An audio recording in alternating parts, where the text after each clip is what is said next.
Have you been needing to have challenging conversations and avoiding it in fear of conflict?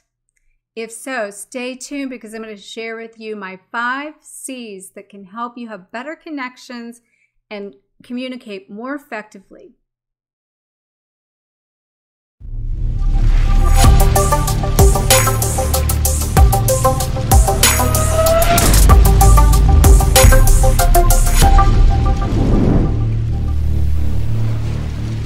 Let's go! Hi everyone, my name is Dr. Harmony. I'm a twin flame expert helping twin flames around the globe phase spheres, find freedom, and glow forward on fire. Welcome to my weekly glow show. Today I'm going to share with you 5 C's in order to help you have a better connection with others and communicate more effectively. As we move into more of this holiday season, a lot of interactions are going to be taking place amongst yourself and family members, loved ones, and we all know that triggers old wounds, and especially the childhood wounds that I've been working on with the Reprogram Your Childhood Wounds program that I'm doing. Make sure to check out the link below. And in that reprogramming, I have created 5 C's based on my own experience of my childhood being suppressed, of not being able to express myself based on the interaction of my father and how I didn't feel heard, or I learned to suppress rather than effectively communicate. So in my adult life, I really took it upon myself for personal growth, and especially being in business and having patients in my chiropractic practice to be able to share more effectively how I was able to communicate with others. And that has expanded into all of my relationships. And so I want to share those with you today. So if you're new to my channel, I want to also welcome you, and also make sure if you're not subscribed, be sure to hit that subscription button and the notification bell so you know when my weekly show goes live.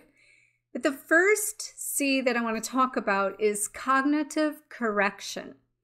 Cognitive correction is really a fundamental psychological approach to reframing your thoughts and your feelings from negative self-talk into a positive affirming affirmation. Basically, affirmations is one way that you can do that.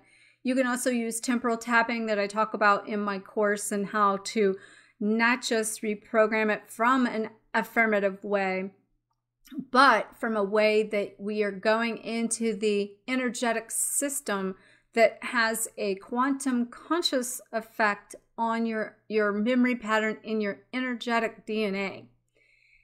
Now, we've been doing a lot of this programming, or I should say releasing of our past, and doing it through a conscious modality. Same thing with reprogramming any inner child healing. But if you're only addressing the conscious aspect through that cognitive approach, and you're not getting it into the subconscious quantum approach, that program is still running, which is one of the things that I'm really helping people get out of the loops with, that I feel like there'll be possibly more coming to share. But the cognitive correction is basically a technique for you to consciously choose that you want to make the correction and identify and become aware of this negative self-talk, and then start doing techniques that can help you shift and reframe the negative talk into the positive talk. Now, when I work with clients, I talk about that as being a personal lie that we've taken on from potentially our childhood, of what we've been told and how we programmed, and a lot of times our belief systems that we even believe about ourselves may be formulated from that which we've been programmed in our childhood. And so, it's basically choosing today to make a choice not to believe those things, or to allow yourself to continue to talk that negative talk over yourself, and make a conscious choice to choose to change and shift into a higher vibrational language that's of the highest vibration. And keeping in mind that, you know, it might not just be from a place of I'm not good enough at this to I'd like to be better at this, but it's more like I'm amazing at this.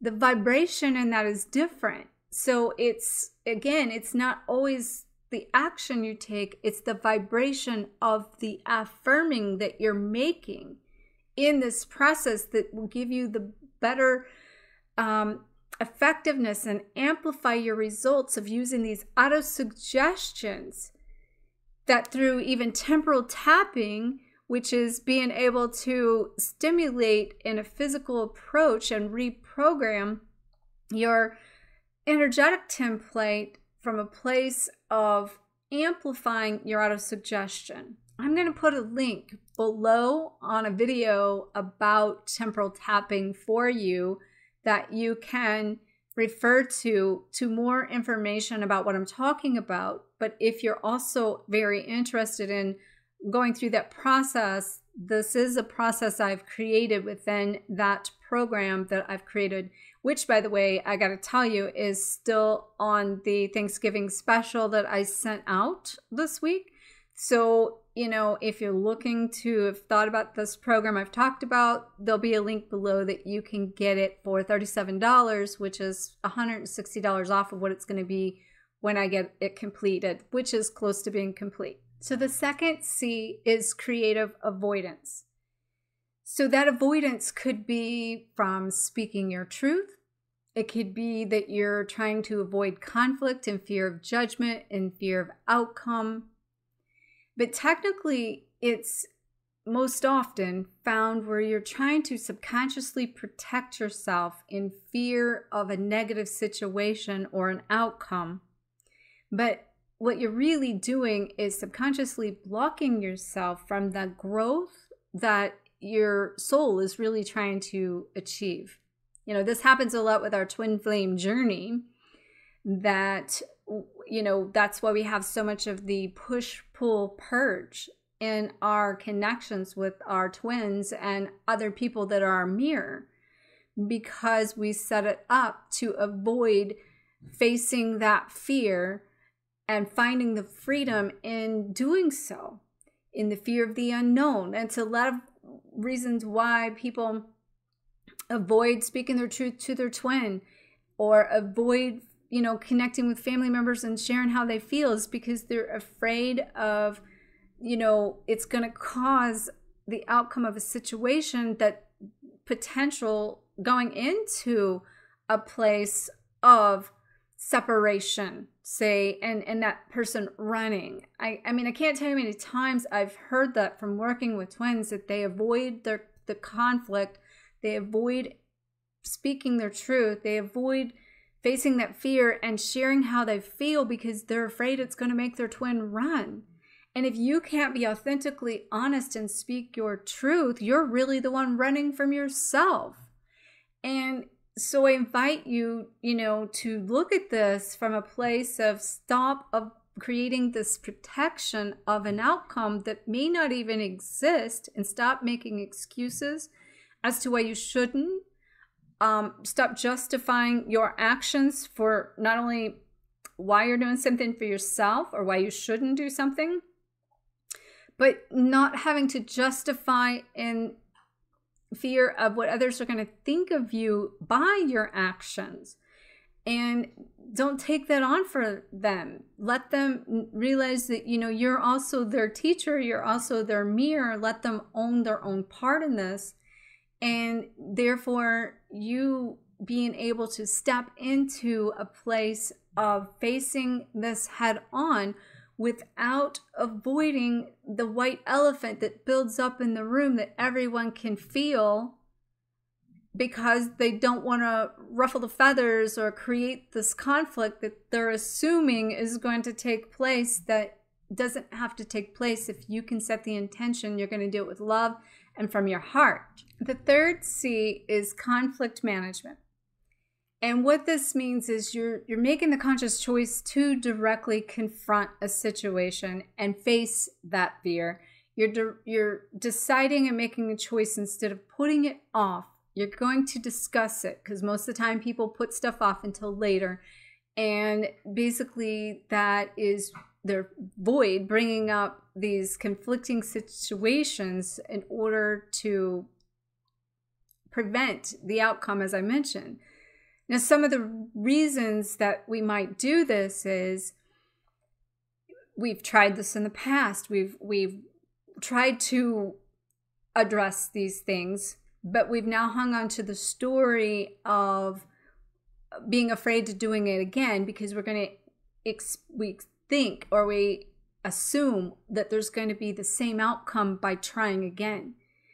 And we might even try to accommodate the other person. So we might even avoid it in order to prevent hurting the other person. Therefore, we're not being who we are. We're not being authentic. We're not sharing that side of ourselves, and fear of that. Remember, they're your teacher and your mirror too. And so it's yourself in that lesson that we're trying to come together in harmony to create a connection and a collaboration that's working in a team effort. And the only way to do that is to face these things. Anytime twin flames come together after having went through this push, pull, purge, you have to recreate the situation in order to let go of all of the conflict that's been stuffed, because two people, that builds up within each of ourselves. And until you actually purge it, until you take it out, until you've talked about it, until you've cleared the air, it doesn't give you that sense of freedom and the ability to effectively communicate in a way that's coming from the loving manner, because there's too much fear in this. And again, this could be anyone. And so if you're going into this holiday season and you're being forced to connect with family members and people and things that have created conflicting stories in the past, make it your choice at this season that you can choose differently. You can choose to see it differently, to set your intention differently, choose to let go of the story that's around it. And I can't tell you how many times I've talked to clients about this, and how I share with them about your intention behind your going into the situation is everything about what you're going to get from that person. So what you deliver within your thoughts, your feelings, and your emotions going into the situation is what will come back to you. So if you can, before you go into the situation, set your intention that going into the situation is going to be peace, love, harmony, resolution, that you no longer have to approach this from a place of conflict, that you can preset your resolution that you would like to experience out of it, you can then create that. But if you go into it with resistance and fear, you're going to get fear and resistance back until you find the neutrality and the energy. Because remember, this is beyond words. It doesn't even matter what you say always, it's how you say it. And it's not even always how you say it, it's the energy behind what's being said that is going to create your return on that. When it comes to challenging conversations, let's face it, some people are just negative Nancy's, and they're looking to pick an argument or looking for that duel between the two of you. And the key in this is for you to be able to neutralize the situation, to neutralize the energy that goes behind the conversation that could be challenging. One thing I will say before I start giving you some tips on that is make sure that you put your energy into places that are equal exchanges.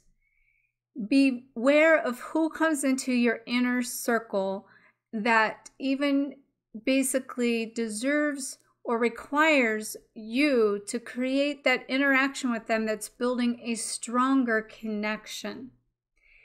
Sometimes when it comes to these conversations, the conversations either need to be moving in a direction that creates the connection getting stronger, or part of that conversation needs to be in that you remove yourself from that conflict if it continues.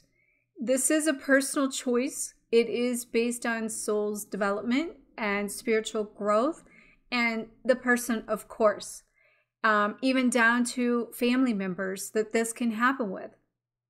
Sometimes the boundary becomes what you allow, and knowing that you have done your side of the street, cleaned out your side of the closet, especially before putting it on someone else.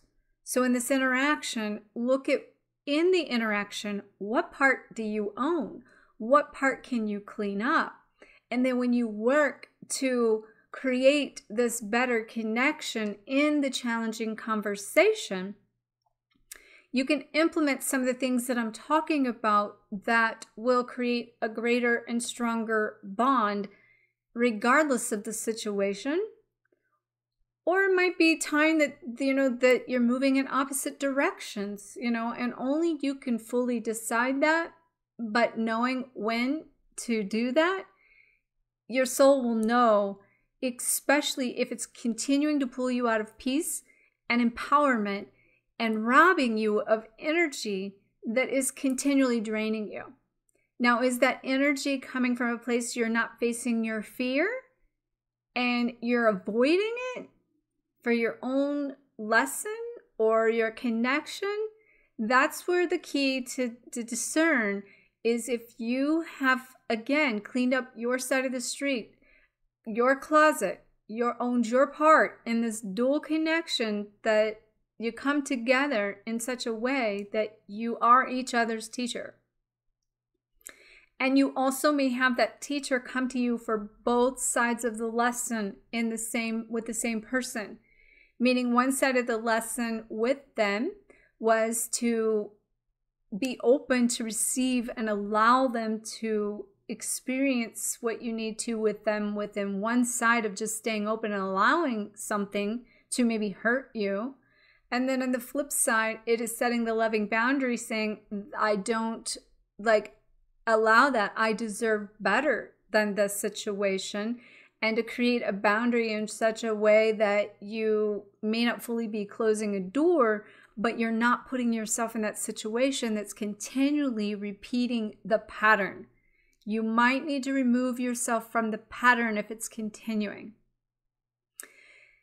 That's what I would say kind of first to be looking at as you go through then. And then when you initiate these conversations and you need to address certain things, do it from a place of curiosity versus fact.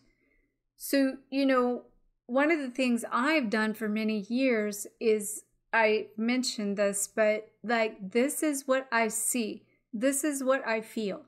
When this happens, this is how it's making me feel. And you may not even be intending that. And it might even be something within me that I need to work on that's causing it. And it's my own trigger from something underneath of all of this. But in this process, I want to be honest with you. I want you to know that when we have this exchange and this takes place, this is making me feel this way. And I want to hear you out. I want to hear what is your intention when that takes place? And I want to, make sure that you listen to that person, listen to their viewpoint. Don't assume that, it may be triggering that childhood wound and you haven't saw that yet. And therefore, you are the one that maybe needs to stay open to allow this. And it will also teach you in the process of not only communicating, but listening, being a listening partner and hearing their point of view, and let them speak fully before you interrupt. And ask to be heard before you interrupt, and don't go about this connection and communication from a place of head to head. Try to get into a place of like heart to heart with this and have these heart to heart talks. You've heard of this. And then when you do hear them out fully, what I trained myself a long time ago to do in my effective communication aspect would be, this is what I hear and heard you say. And then let them repeat back to you, yes, that's what I said, or not. Because what happens most of the time, people are speaking two different languages. I always call this as two different love languages or two different love channels. One person's saying something on one channel, the other person's taking it a different way and hearing it on another channel. And when I work with the clients I work with, a lot of times what I hear in this, or I work with and see, a feminine counterpart may be asking for something from their divine masculine, and they're basically having all these expectations around that person to fill a void that can only be filled from within. And they're telling that person what they need over and over. But because those expectations and somewhere in the need of filling that void is creating an expectation on that person, then that person, it's not feeling good enough because you have not felt them filling the void. It's not good enough to fill the void because they're not going to be able to. So everything that they act or try to do, they may even be like trying to give you what you're asking for, but because it's not filling your need in the way that you feel it to be feel that you need it, then you're sending out a signal that's saying it's not good enough. They're beating their head against the wall trying to comply with what you're asking for, but feeling like it's not good enough. And then they get frustrated because you're saying that they're not meeting your expectations, but they're trying to, and it's not aligning on the same channel. And then when that happens is you get off on two different channels and expectations of what the need is. So let them hear you, you hear them, and let them know that you're coming about this from a place of being on their side.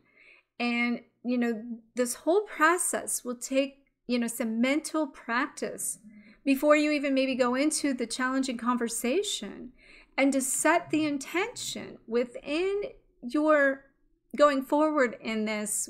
Before you actually have the conversation, set the intention that you want it to be a positive resolution. When it comes to cultivating gratitude, it takes practice. It takes changing your perception, and it takes putting on a pair of love glasses and viewing things through the view and the eyes of your heart.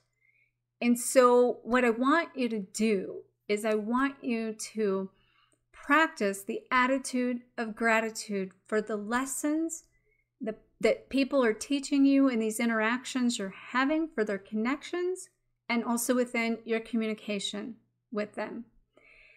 And so I want you to take the next 2 to 3 weeks to where every day, at the end of the day, you reflect on situations that you've experienced with people and things that have maybe been conflicting or things that have been very challenging, and that you begin to see the beauty and the gift and the lesson of what they've taught you, even if it's to be more effectively communicating to create better connections.